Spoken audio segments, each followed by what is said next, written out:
umaga mga ma'am sir, dito kami sa bayan po ng Ramos Tarlac. Tinitignan natin dito 24 hectares.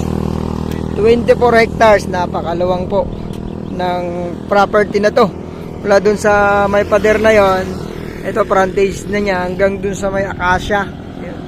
So estimated frontage natin 200 plus na sir. 200 plus ang estimated frontage natin from sa poste ng kuryente sa pader tapos hanggang doon sa may acacia. Ito yung papuntang town proper ng Ramos, tapos Gimba, papuntang Talugtog, Puyapu. Ayan. Ito naman po yung papuntang Paniki. Yan po yung ating exit po ng ng Ramos. Exit po ng Ramos sa Kapaniki. Yan, lapit. So, Teplex po yan. From Manila, wala pang 2 oras po, nandito ka na sa property. So, napakagandang gawin siyang bodega. Tapos, mga kahit anong business, pwede dito, wag lang poultry farm. So, ito yung property natin, plat na plat. Ayan, pwede subdivision. Yung mga malalaking subdivision, pwede po ito.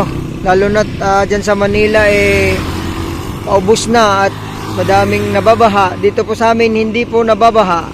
So pwede pong mag-invest dito sa bayan po ng Ramos. Ayan po, ito po yung property. Tapos may daan pa po doon, nakadikit pa doon sa dulo. Papakita ko po sa drone. 3 po ang daan nito mayroon pa po doon. Siship ko po sa ating aerial view, mga ma'am sir, kasi medyo malayo doon. Papaliparan na lang po natin ng drone to.